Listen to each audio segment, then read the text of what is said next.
le cadre des cours Horizon de l'Islam, nous vous présentons la cassette numéro 5, L'amour de Dieu, de la collection Commentaires du Coran. أعوذ بالله السميع العليم من الشيطان الرجيم بسم الله الرحمن الرحيم والصلاة والسلام على أشرف المرسلين سيدنا محمد وعلى آله وصحبه أجمعين ونعوذ بالله من شرور أنفسنا ومن سيئات أعمالنا من يهد الله فهو المهتد ومن يدلل فلن تجد له وليا مرشدا ونشهد أن لا إله إلا الله وحده لا شريك له ونشهد أن محمدا عبده ورسوله أيها الإخوة أيها الأخوات أحييكم بتحية الإسلام تحية من عند الله مباركة طيبة السلام عليكم ورحمة الله وبركاته. Immédiatement commencer par le tafsir et on vous a remis le document qui vous présente justement que nous allons parler aujourd'hui du tafsir de la sourate Al-Imran, versets 24 à 32, 26 à 32, donc 8 versets importants et qui poursuivent ce que pour certains d'entre vous avez remarqué, j'espère, Inch'Allah, c'est que depuis le début des cours, il y a une progression dans le choix des versets et dans le choix des passages. Et j'en profite pour dire une toute petite chose que j'aimerais qu'elle soit retenue par les frères et les sœurs par rapport au tafsir. Quand il s'agit de tafsir, effectivement, pour ce qui concerne la langue arabe, pour ce qui concerne effectivement les compréhensions du moment de la révélation, eh bien il est évident qu'on fait référence à des savants, que l'on fait référence à des auteurs classiques, et de ce point de vue-là, il est évident qu'il est normal qu'on se réfère à des autorités en matière de précision, et par rapport aux circonstances de la révélation, et par rapport à la langue et à la compréhension. Mais il ne faut pas confondre ce travail avec ce que certains attendent quand on parle de commentaires ou de tafsir, c'est systématiquement de dire ce qu'ont dit les commentateurs à un moment donné, parce que ce qu'ils ont dit dans la compréhension du Coran est aussi lié au moment où ils le lisent et dans les circonstances où ils le lisent. Et que la particularité du tafsir, et c'est pour ça qu'il y a un renouveau chaque siècle de plusieurs tafsirs, plusieurs commentaires, c'est effectivement de mettre systématiquement le Coran en rapport avec notre situation.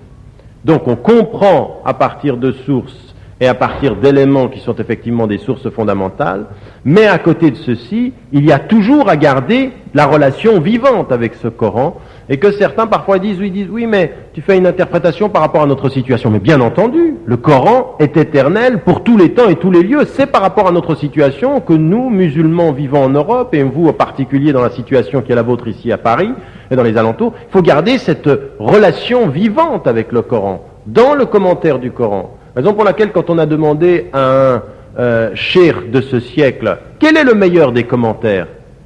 Quel est le meilleur des commentaires? Il n'a pas dit Tabari ou Ibn Kathir ou Al-Qurtubi, qui sont bien entendu des tafasirs qui sont importants parce que c'est des références. Mais il a répondu cette réponse dont il faut vous souvenir, Qalbuk, ton cœur. Ton cœur, parce qu'il faut que tu gardes cette relation vivante avec le Coran pour ton cœur. Il ne faut pas commencer à faire de l'exégèse du Coran un mur d'explication qui met un voile entre toi et la compréhension vivante de ce Coran. Donc raison pour laquelle le Coran tel que nous en faisons l'exégèse, je me réfère pour des circonstances évidemment à des savants, mais en même temps on fait une analyse qui correspond à notre situation. Petite introduction terminée. Dans le passage qui nous est donné, vous vous souvenez que la dernière fois nous avions parlé de Ghazwat Badr. Ici, Ibn Hisham, radiallahu anhu, dans sa recension, a relevé que selon lui, c'était les 8 versets que nous avons ici étaient plutôt à situer en l'an 9, au moment où le prophète sallallahu alayhi wa sallam reçoit la délégation des chrétiens de Najran. Après étude, que ce soit Suyuti ou quelques autres savants, ils ont plutôt mis en évidence le fait que cette révélation était en l'an 3, c'est-à-dire soit juste avant, soit juste après Ghazwat Uhud. Et la plupart ont retenu l'idée que c'était après Ghazwat Uhud pour le contenu dont nous allons parler. Qu'est-ce qui se passe après Ghazwat Uhud? On va en parler aujourd'hui dans la deuxième partie. Ghazwat Uhud, c'est bataille après laquelle les musulmans vont avoir le sentiment d'avoir perdu et que c'est un échec. Et effectivement, concrètement, dans les faits, il y a une défaite. Plus tard, effectivement, sur le plan moral et sur le plan du contenu, on peut presque considérer Uhud comme une victoire parce qu'elle a façonné les musulmans, mais c'est une défaite dans les faits. Et les musulmans, les compagnons du prophète vont se poser la question, comment se fait-il que nous qui portons cette vérité, qui avons cette révélation, nous soyons défaits de cette façon-là, et que ceux qui justement n'ont pas de révélation, qui sont polythéistes, puissent gagner et que Allah subhanahu wa ta'ala leur donne la victoire sur nous. Comment ça se fait? Comment se fait-il finalement qu'il y ait des choses incompréhensibles pour notre tête qui se passent sur cette terre? Que celui qui n'est pas avec Dieu gagne et que celui qui donne tout pour Dieu perde. Comment? Ça vous dit rien ça? 1998 à Paris, les musulmans, comment se fait-il que dans notre communauté ce soit la pagaille et qu'à l'extérieur, il y en a qui réussissent tout le temps quand leur conférence commence, elle commence à l'heure, vous voyez ce que je veux dire, quand ils font quelque chose, ils le font bien. Bien, eh bien, cette question, elle est de tout temps pour tous les musulmans, elle a toujours traversé notre cœur, c'est-à-dire de se poser la question, vraiment, pourquoi nous, qui avons cette perle, qui avons cette vérité, eh bien nous échouons et que d'autres réussissent. Et comment expliquer un échec? En fait, ceux des compagnons après Ghazwat Uhud se posent la question qu'on se pose en toutes circonstances, nous autres, les musulmans. Eh bien, la réponse, regardez, c'est ces 8 versets qui sont d'une construction et d'une progression absolument édifiante, si on s'y arrête. Et je vous demande vraiment, après ce cours, même quand vous êtes tout seul à la maison ou en groupe, de revenir à ces versets et de les travailler en compréhension et en profondeur. Vous imaginez bien que dans un tafsir de 20 minutes, il ne soit pas possible de tout dire, mais essayons d'en dire quelque chose. Immédiatement, la réponse d'Allah subhanahu wa ta'ala à cette préoccupation des musulmans, elle vient pour rappeler le sens fondamental de la compréhension de celui qui est avec Allah subhanahu wa ta'ala. Et là, nous avons les versets, ceux que nous prenons dans un premier temps, 26 et 27. Nous avons ceci. قل اللهم مالك الملك تؤتي الملك من تشاء وتنزع الملك ممن تشاء وتعز من تشاء وتذل من تشاء بيدك الخير إنك على كل شيء قدير تولج الليل في النهار وتولج النهار في الليل وتخرج الحي من الميت وتخرج الميت من الحي وترزق من تشاء بغير حساب. Ces versets-là, immédiatement, Allah subhanahu wa ta'ala les fait descendre comme une révélation fondamentale. Dit, ô Dieu, maître de la seigneurie, tu donnes le règne à qui tu veux et tu reprends la royauté de qui tu veux. Tu élèves qui tu veux et tu abaisses qui tu veux. Car tu es, en vérité, puissant à toutes choses. Première compréhension. À ceux qui se posent la question, comment ça se fait que nous on soit dans cette situation et qui il gagne? C'est que Allah subhanahu wa ta'ala répond à ceux qui portent la foi dans leur cœur, dit, ô toi Dieu, tu es le maître de la royauté, tu es le maître au-delà de tous les maîtres. Et dans cette place sublime, dans cette place au-delà de tout qui est la tienne, tu donnes la royauté à qui tu veux et tu la prends de qui tu veux. Et la répétition par 4 fois dans ces versets, man tasha, à qui tu veux. La reconnaissance pour celui qui porte la foi, qu'au-delà de son intelligence, parce que parfois il y a des choses qu'on ne comprend pas avec sa tête, il y a des choses qui les éclairent avec le cœur. Et que celui qui est avec Dieu avec le cœur aura forcément dans la compréhension de ses proximités quelque chose qui apaisera sa tête. Mais celui qui se pose des questions uniquement avec sa tête, pourquoi cela, sans avoir la confiance en Dieu dans son cœur, sera perturbé dans sa tête par peu de lumière dans son cœur. Mais qui se souviendra dans son cœur que Allah SWT donne à qui il veut et qu'il reprend à qui il veut, retrouvera le sens des choses, le comprendra. Et ça arrive également parfois quand on est dans une situation où il y a des frères et des sœurs qui perdent un être cher. Vous avez peut-être entendu, peut-être chez des personnes qui ne croient pas, c'est injuste. Parce que la personne, elle est jeune, elle est partie. C'est injuste avec ta tête. Pour celui qui n'a pas le cœur et qui ne fait pas confiance à Dieu dans son cœur, ben il comprend que c'est injuste avec la tête.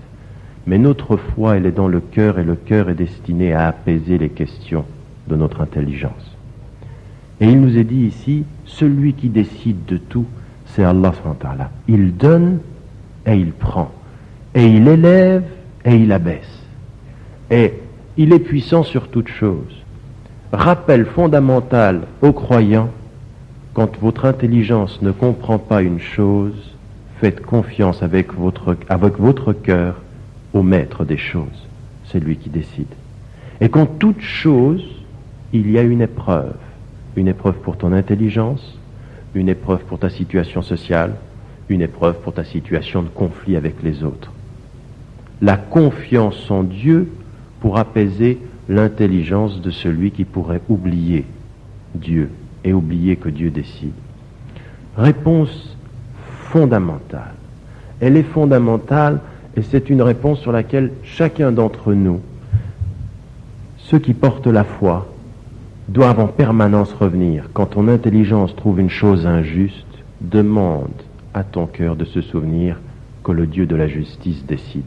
Et que ton intelligence peut considérer injuste ce qu'elle ne comprend pas, mais que Dieu sait au-delà de ce que tu sais. Un rapport avec Allah subhanahu wa ta'ala qui est un rapport de confiance. Ce qui est également important par rapport à ce verset, c'est une chose importante. Ibn Abbas radiallahu anhu a dit Ismullahi al-a'zam alladhi idha du'aya bihi ajaba fi hadhihi al-aya. Le nom le plus glorieux de Dieu, avec lequel s'il est interpellé, il répond, est dans ce verset. Raison pour laquelle il faut s'en souvenir. Il faut s'en souvenir et essayer même de l'apprendre. Il y a dans différents aussi hadiths du prophète ﷺ, l'interpellation, vous savez, il y a 99 noms. Et il y en a un qui est le plus glorieux de tous. Et si on interpelle Allah subhanahu wa ta'ala avec ce nom-là, il répond. Alors il l'a dit dans d'autres circonstances, mais il l'a dit également par rapport à ce verset. Ibn Abbas rapportant les propos du prophète ﷺ disant, dans ce verset-là, il y a Ismullahi al-A'zam, idha du'aya bihi ajab, c'est-à-dire s'il est invoqué par l'intermédiaire de ce nom-là, il répond à l'appel. Premier élément donc, c'est cette compréhension de Allah subhanahu wa ta'ala qui décide de tout. Et Allah subhanahu wa ta'ala, il va nous renvoyer à la compréhension Inna Allah ala kulli shay'in qadir. Dieu est puissant sur toute chose. Et parfois nous, on regarde les choses, on regarde les êtres humains, on se dit pourquoi ça leur arrive et pourquoi ça ne nous arrive pas à nous, et on oublie la toute-puissance d'Allah subhanahu wa ta'ala. Et Allah subhanahu wa ta'ala, il nous prend en nous disant je décide de tout, mais il n'a pas terminé. Il a dit n'oublie pas de regarder autour de toi. Et la puissance d'Allah, elle n'est pas seulement dans les hommes, elle est tout le temps autour de nous. Et il nous renvoie de la compréhension de la situation des hommes à la vision de sa création.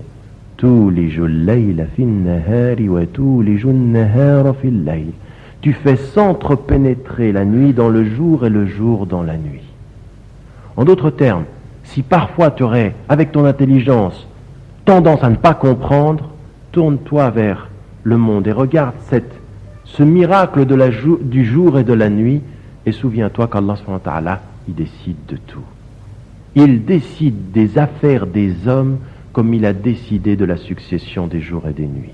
Et si tu te perds dans les affaires des hommes, c'est que tu oublies de regarder le jour et la nuit. Qui ne sait plus regarder les signes de la création commence à se perdre avec les actes des hommes, avec les situations humaines. À oublier les signes, on en oublie la compréhension qu'Allah subhanahu wa ta'ala, il veut tout. Et ce n'est pas terminé.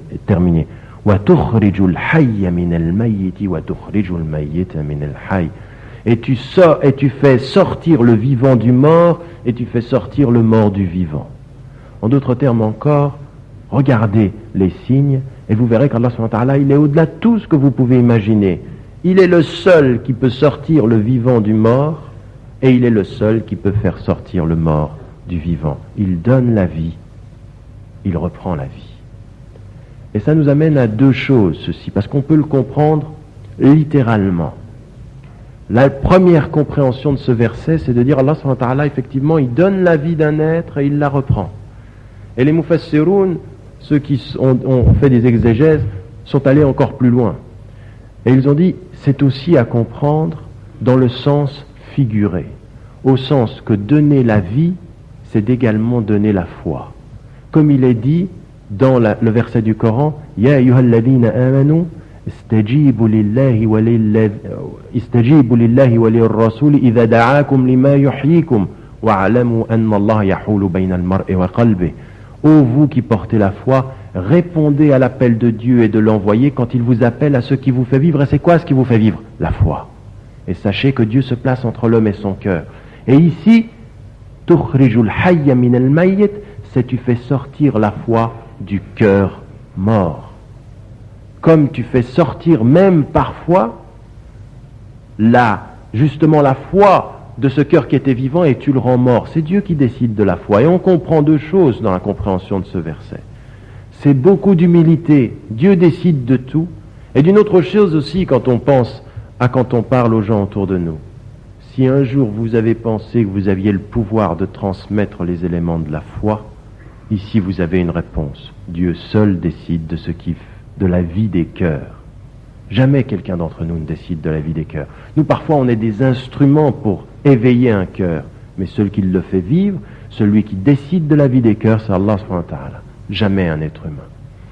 Et donc, vous connaissez Innaka la tahdi man ahbabta walakinna Allah yahdi man yasha.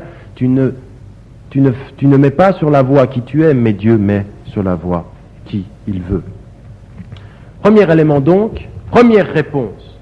Pensez-y. Pensez-y la réponse à l'interpellation des croyantes et des croyants. Comment se fait-il que nous ne réussissions pas? Et Allah subhanahu wa ta'ala nous donne une réponse. Je suis le maître de toutes les seigneuries et je décide de ce que je veux et j'ai décidé pour vous comme j'ai décidé de la création du jour et de la nuit, de la vie et de la mort. Et qu'à partir du moment quand on se souvient de cela, on se souvient de sa toute-puissance et de la relativité de notre compréhension. Et que parfois nos intelligences se perdent si nos cœurs se ferment. Que nos intelligences ne comprennent plus si nos cœurs ne sont plus illuminés. Et qu'en perdant la confiance en Dieu, on finit par créer l'orgueil des intelligences. C'est la confiance en Dieu qui diminue l'orgueil des intelligences, celles qui voudraient tout comprendre, que parfois il ne peut pas être possible de comprendre. Et ensuite, Allah subhanahu wa ta'ala nous fait avancer. Et il nous fait avancer dans la compréhension justement, dans cette crainte que parfois les musulmans ont, à partir du moment où ils voient les autres vaincre, finissent par perdre le nord. D'abord ils ne comprennent pas, puis ensuite ils aimeraient établir des alliances ou établir une attitude par rapport à l'environnement. Et voilà ce qui nous est dit. Allah subhanahu wa ta'ala se rapproche maintenant de notre comportement. Et qu'est-ce qui nous est dit ici dans le verset 28? لا يتخذ المؤمنون الكافرين أولياء من دون المؤمنين ومن يفعل ذلك فليس من الله في شيء إلا أن تتقوا منهم تقاه ويحذركم الله نفسه وإلى الله المصير. Il n'appartient pas à ceux qui portent de la foi de prendre pour alliés ceux qui ne croient pas contre ou sans ou à l'encontre de ceux qui croient. Ceux qui agissent de cette façon ne sont en rien en relation avec Dieu. Ceux qui agissent de cette façon ne sont en rien en relation avec Dieu. Et Dieu vous avertit et vous interpelle. Il vous avertit et il vous menace dans cet avertissement. Et c'est vers lui que sera votre retour.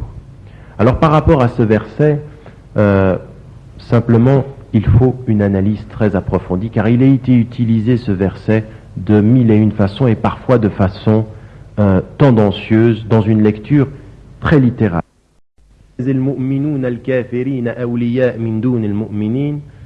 Qu'on ne doit pas prendre pour alliés des gens qui ne portent pas la foi à l'encontre ou contre ceux qui sont croyants, ça a un sens très particulier. Certains ont utilisé ce verset en disant « Un musulman ne doit jamais être l'allié de quelqu'un qui ne croit pas ». Et ils ont rendu ceci absolu. Ils ont pris ce verset-là en disant « Tu ne peux pas entrer en relation ». D'ailleurs, il y a ce verset et il y en a d'autres. Or, ici, ce n'est pas du tout ce qui est mis en évidence et le contexte de cette révélation-là, effectivement, doit faire comprendre une chose. C'est que ce qui est dit clairement dans ce verset, c'est qu'il n'est pas permis à des musulmans ou à des croyants porteurs de la foi de rentrer en relation d'alliance avec ceux qui ne portent pas la foi contre leur propre communauté ou contre leur propre religion. C'est-à-dire de s'allier contre les intérêts, mais uniquement parce qu'ils craignent, ou parce qu'ils s'oublient, ou parce qu'ils sont hypocrites.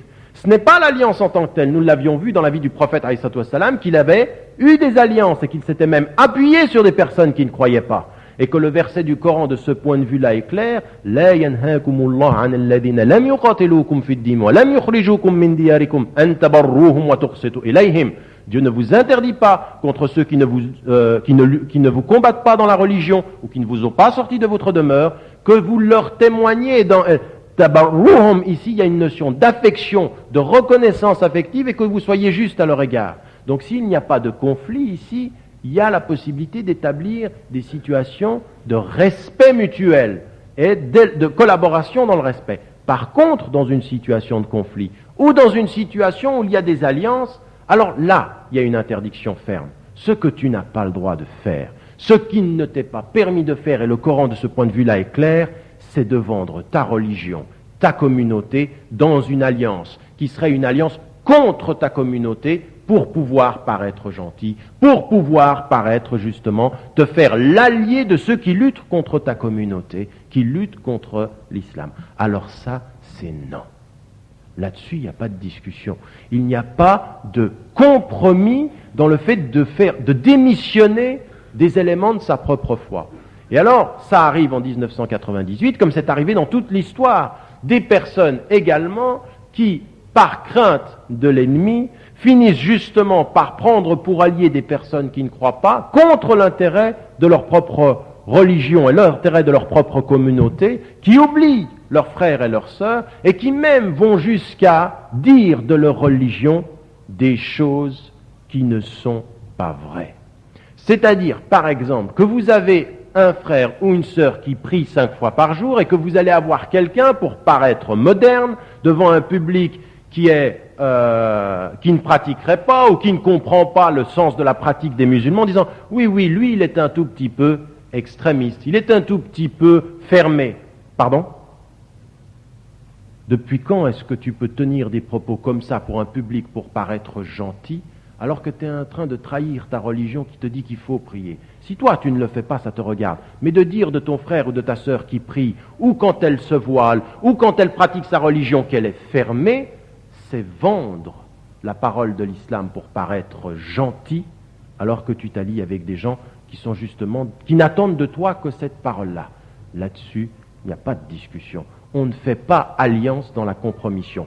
Par contre, vous allez trouver, en France comme partout dans le monde, des gens qui, quand ils verront que vous avez des principes sur lesquels vous demandez à être respectés, par rapport auxquels vous demandez à être respectés, et que vous respectez votre interlocuteur dans ce qu'il a, alors ils vous respecteront. Ils perçoivent quand vous commencez à jouer, quand vous commencez à vous vendre, quand vous paraissez vouloir être gentil pour cacher des principes que vous n'arrivez pas à défendre avec courage. De ce point de vue-là, il faut que les choses soient claires. Le verset ici, il est clair. Ça n'est pas permis de faire ce type d'alliance dans la compromission.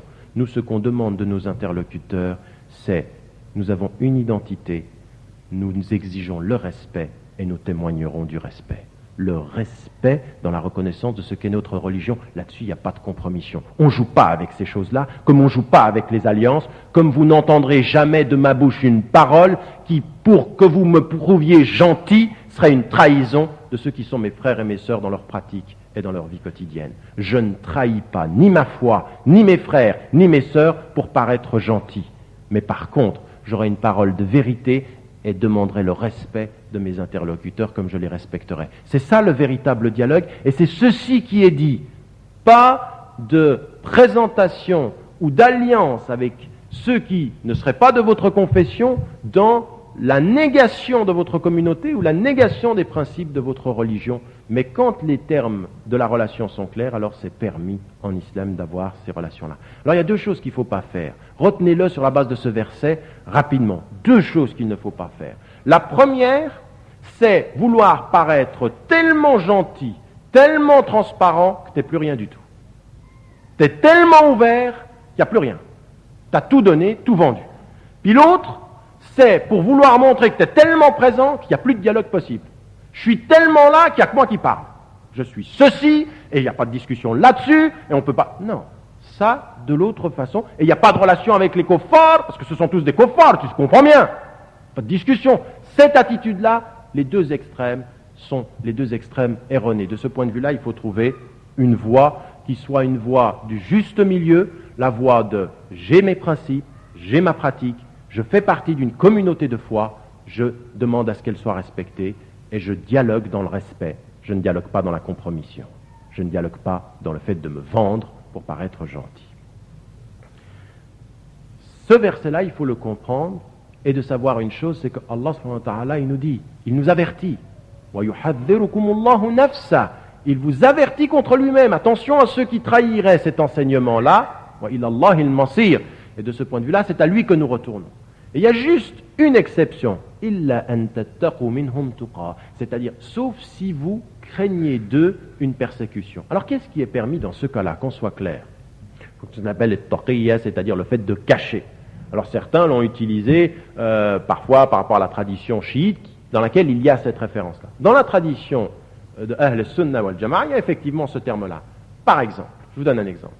Deux femmes bosniaques se retrouvent dans une situation, vous connaissez la situation qui était la persécution, se retrouvent dans une situation où elles essayent de fuir la Yougoslavie pour se rendre dans un pays où elles vont être réfugiées. Elles se mettent dans un convoi, et quand on leur pose la question, elles se mettent dans un convoi autour, dans une région serbe.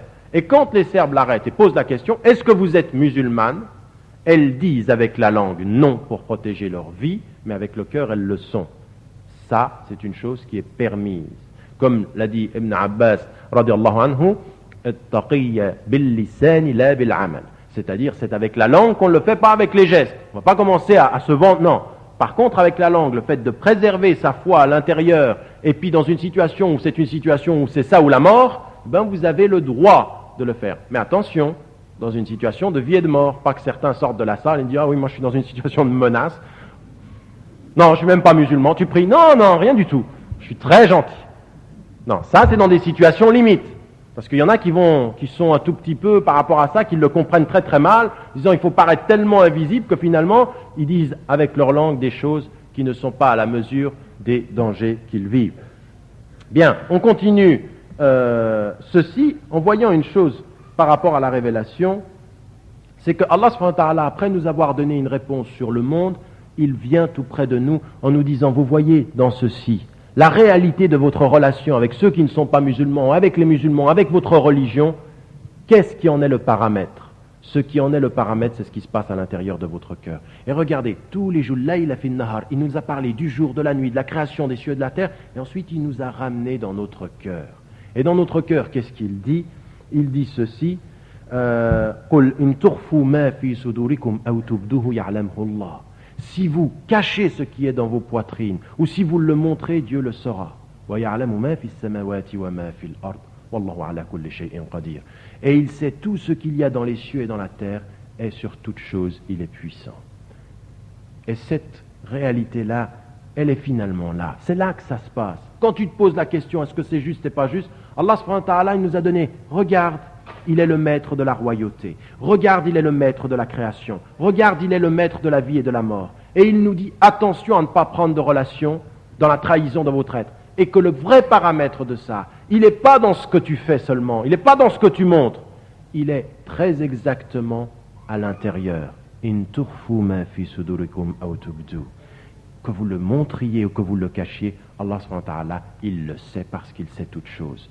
Et que la réalité, elle est celle-ci, l'alimentation dans notre cœur de ce rapport à Dieu de sincérité, parce qu'il sait tout. Et dans notre compréhension des choses, et dans notre relation avec, vous voyez comme Allah subhanahu wa ta'ala, il fait les choses, la relation avec une défaite va nous montrer comment tu seras dans une relation avec ton ennemi. Quand tu as échoué, c'est là qu'on voit le degré de ta foi. Comment tu vas être à l'intérieur? Et c'est à l'intérieur qu'Allah subhanahu wa ta'ala, il va mesurer. Et tout ceci pour nous annoncer une chose qui est le paramètre de tout. C'est à l'intérieur de ton cœur et qu'il y a un jour qui sera le jour où tout ça sortira. يَوْمَ يَتَجِدُ كُلُّ نَفْسٍ مَا عَمِلَتْ مِنْ خَيْرٍ مُحْضَرًا. Le jour où chaque être trouvera ce qu'elle a fait de bien présent devant elle. وَمَا عَمِلَتْ مِنْ سُوءٍ تَوَدُّ لَوْ بَيْنَهَا وَبَيْنَهُ أَمَدًا بَعِيدًا.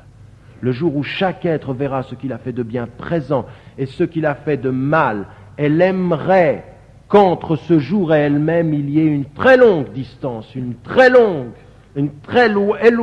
distance très éloignée. Et ceci, c'est ce dont nous menace également Allah subhanahu wa ta'ala. Il nous le rappelle ici dans ce verset en nous mettant en évidence de nouveau qu'un jour viendra, ce jour-là, ce sera le jour de la vraie révélation. Ce que tu as fait de bien sera montré, ce que tu as fait de mal sera montré. Et autant dans ton rapport à tes échecs, comme ceux de Uhud avaient échoué, et comme ceux effectivement, comme ça peut nous arriver à nous, c'est là le vrai paramètre. Et ce jour-là, il y aura le compte. Et c'est ce que chacun d'entre nous croyons, et ce que chacun nous portons. Allah subhanahu wa ta'ala, il nous a pris de la vision du monde à la réalité intérieure en nous disant il y aura un jour.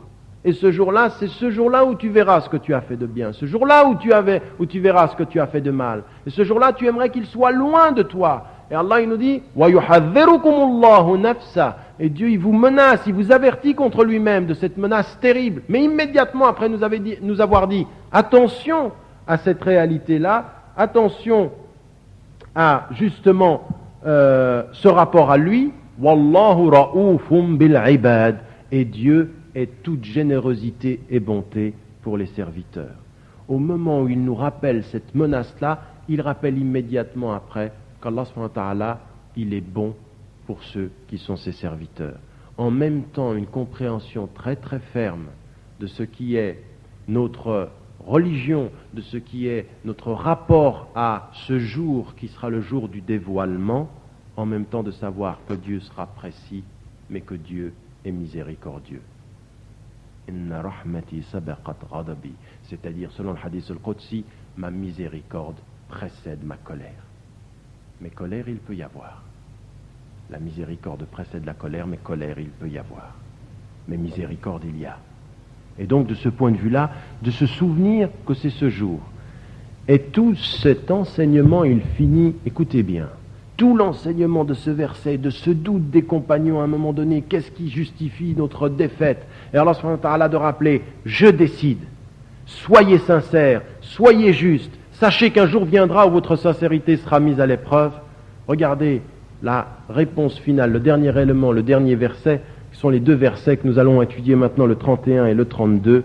Qul, rappel, dernier élément, Qul, in kuntum tuhibbuna Allah fattabi'uni yuhibbukum Allah wa yaghfir lakum dhunubakum. Dis, si vous aimez Dieu, suivez-moi, Dieu vous aimera et vous pardonnera vos péchés, et vous pardonnera vos erreurs, vos péchés en l'occurrence. Wallahu ghafurun rahim, et Dieu est pardonneur et miséricordieux. De nouveau la répétition de la miséricorde et du pardon. Mais regardez ce verset. In kuntum tuhibbun Allah. Si vous aimez Dieu, fattabi'uni. La réalité, Allah subhanahu wa ta'ala nous a rappelé la puissance. Il nous a rappelé sa grandeur. Il nous a rappelé la sincérité. Il nous a rappelé de ne pas nous compromettre. Il nous a rappelé de lui faire confiance. il nous a rappelé de nous souvenir du jour du jugement dernier et il nous dit la clé de tout ça. Si vous voulez suivre le prophète, la clé, in kuntum tuhibbun Allah. Si vous aimez Dieu, suivez-moi. Vous avez entendu, l'amour de Dieu précède le fait de suivre le prophète. Parce que celui qui obéit au prophète, il doit obéir et il doit pouvoir l'obéir dans l'amour de Dieu. En d'autres termes, on n'obéit jamais autant qu'à ceux qu'on aime. La véritable obéissance, celle de la relation avec Dieu, elle est dans l'amour. Et nous, parfois, dans notre enseignement islamique, on fait tout à l'envers. On apprend l'obéissance et on ne parle pas d'amour. Alors qu'il faudrait savoir que pour bien suivre le prophète, il faut aimer Dieu. Et que c'est l'amour de Dieu qui nous fait le mieux suivre le prophète. In kuntum tuhibbun Allah, fattabi'uni yuhbibkumullah. Qu'est-ce qu'on cherche? Le fait de l'amour d'Allah subhanahu wa ta'ala. Si vous aimez le prophète, si vous voulez suivre le prophète, il faut aimer Dieu. Et cet amour de Dieu et le fait de suivre le prophète va vous donner l'amour d'Allah subhanahu wa ta'ala. En d'autres termes, c'est vraiment une histoire qui est une histoire fondamentalement une histoire d'amour. Et que l'amour précède l'expression des principes. Ce n'est que dans le verset qui suit où il est dit Qul ati'u Allah wa ar-rasul. Donnez l'obéissance, obéissez à Dieu et à son envoyé. Ce n'est qu'après que c'est dit. Ce qui est dit d'abord, c'est l'amour. Alors j'aimerais vous poser une question à chacun d'entre vous, parce que c'est vraiment ça le secret de tout ça. Le secret de notre religion, c'est ça. Tu veux suivre le prophète, tu veux le suivre jusqu'au plus petit détail de cette qudwa hasana, de ce meilleur exemple, il faut aimer Dieu. Il faut aimer Dieu, il faut faire ce travail de proximité et d'amour vis-à-vis de Dieu pour suivre son prophète. Alors je vais vous poser une question. Vous le savez, il y en a parmi vous ici dans cette salle, ils sont papa, ils sont maman, ils sont filles, ils sont garçons, ils ont des parents. Vous avez jamais remarqué, enfin si vous l'avez remarqué, il n'y en a pas un d'entre nous ici qui n'a pas besoin, par rapport à l'amour de ceux qui sont autour de lui, de manifestations d'amour. Un enfant, il a besoin qu'on lui montre qu'on l'aime. Un jeune garçon, une jeune fille, un mari, une épouse a besoin de sentir qu'on l'aime. Vous avez besoin de montrer et de manifester de l'amour à votre maman, à votre papa, n'est-ce pas? Et que manifester de l'amour, c'est exactement suivre l'exemple du prophète qui avait envoyé le compagnon lui dire « Dis à ton frère, inni uhibbuka fillah, que je t'aime en Dieu. » Il faut le dire, il faut le dire. Bien, je vais vous poser une question. On le sait par rapport à nous. On le sait bien par rapport à nous qu'il faut manifester cet amour. Ma question, elle est la suivante. Dans les quelques jours qui viennent de se passer ou dans les jours depuis quelque temps, qu'est-ce que vous manifestez et comment est-ce que vous manifestez véritablement votre amour envers Dieu? Comment est-ce que vous manifestez vraiment cet amour? Sur quoi il pourrait être dit dans votre relation avec Dieu, Allah subhanahu wa ta'ala verra que j'ai fait ça par amour pour lui, mais vraiment par amour pour lui. Et ne me parlez pas uniquement des prières, parce qu'il y en a certains, ils font les prières, la façon dont ils les font, c'est pas une expression d'amour, c'est Bismillah ar-Rahman ar-Rahim, tac, tac, tac, tac, tac, tac, j'ai fini. Qui tu aimes quand tu fais ça? C'est exactement la même chose que si je viens vers mon frère Fouad, et que ça, c'est une montre, elle n'est pas à lui. Imaginons que c'est un cadeau. Et je viens vers le frère Fouad, je lui dis, tiens, ça c'est pour toi. Lui, le frère Fouad, il va sentir que je l'aime très fort. Il faut qu'il ait beaucoup d'imagination. Eh bien, je vais vous dire une chose. Il y a dans nos pratiques par rapport à Allah subhanahu wa ta'ala exactement cette même insolence. Cette même insolence. C'est qu'on fait des choses pour Dieu, mais on n'y a pas mis de cœur. Et que la vraie question que chacun d'entre nous doit se poser, dans la journée qui vient de se passer, qu'est-ce que j'ai fait qui manifeste que j'aime Dieu, que je l'aime, dont il comprendra que tout mon être est dans une relation d'amour avec lui. Comme je le suis avec mon père, comme je le suis avec ma mère, comme je le suis avec mon fils, ma fille, ma femme, mon mari. Qu'est-ce que j'ai fait? Mais c'est ça. In kuntum tuhibbun Allah. Si vous aimez Dieu, fattabi'uni yuhbibkumullah. Suivez-moi et Dieu vous aimera. Et c'est bien ce qu'on demande dans les du'a tels que nous l'a enseigné le prophète. Allahumma nas'aluka hubbak. Dieu, nous te demandons ton amour. Mais pour qu'il nous aime, il faut qu'on l'aime et qu'on suive l'exemple de ce prophète. La conclusion de ce passage ici, elle est que dans cet amour, il y a le pardon. Revenir à Dieu pour lui demander de nous pardonner, c'est revenir à Dieu avec cet amour en sachant que c'est dans cet amour qu'il nous pardonne. Et il nous pardonne tous les péchés. Mais tout commence, non pas par les principes, mais par l'amour. Et c'est tellement vrai que vous avez dans ce verset-là, le verset qui suit la réalité de ce que je vous dis. Qul ati'u Allah war rasul. Obéissez à Dieu et à son envoyé. Après l'aimer, obéissez. Parce que vous le savez, mais répétez-le vous en toutes circonstances et faites-le comprendre à vos enfants, à vos frères, à tous ceux qui vous entourent. On n'obéit jamais à quelqu'un aussi bien que quand on l'aime. Et qu'il faut aimer. Et le prophète, il faut faire en sorte d'être en relation avec lui en permanence. Pensez à lui, l'aimer. Aimer Dieu et penser à sa présence avec nous. Et c'est comme ça qu'on l'obéira le mieux. Pas dans cette façon que certains frères ou certaines sœurs ont de nous parler systématiquement et en permanence de principes qui sont comme des couperets, alors qu'on a besoin d'amour qui nous réveille et non pas de couperets qui nous amputent ou qui nous décapitent. Le prophète alayhi salam ne nous a pas enseigné ça. Le verset finit par ici en nous disant simplement une chose qu'on doit apprendre également sur ici. فَإِن تَوَلَّوْا فَإِنَّ اللَّهَ لَا يُحِبُّ الْكَافِرِينَ. Si avec tout ceci ils se détournent, Dieu n'aime pas ceux qui nient la vérité. Mais vous avez compris, il faut tout ceci pour que le terme ici soit utilisé. لَا يُحِبُّ الْكَافِرِينَ. Ceux qui n'aiment pas Dieu, ceux qui ne suivent pas le prophète, ceux qui ne lui obéissent pas. Mais pour utiliser le terme kafir, il faut savoir ce qu'il y a dans le cœur de la personne. Il faut savoir comment elle s'est détournée. Et qui d'entre nous ici, dans cette salle, peut dire d'une personne, je sais que de ce point de vue-là, elle est min ahl al-kufr. Bien sûr, shar'an, il y a ceux qui croient, il y a ceux qui ne croient pas. Mais ne dites pas de quelqu'un un terme définitif sur sa foi parce que vous n'en savez rien et que vous ne savez pas quelle est sa possibilité d'aimer Dieu. Et je vais vous dire simplement une chose. Il y a parfois des frères et des sœurs qui, après quelques jours de pratique, manifestent un amour renouvelé qui est parfois plus important que certains sur plusieurs années. Ce n'est pas une question de temps, c'est une question de qualité. C'est une question de qualité. Et il y a parfois des prières qui sont très profondes, qu'on fait dans le court terme, et il y en a qui prient depuis des années et qui prient sans profondeur. Ne confondez pas la relation avec Dieu avec une question de quantité et de multiplication. Dieu regarde le fond des cœurs, il ne regarde pas le nombre. Jazakumullahu kulla khair.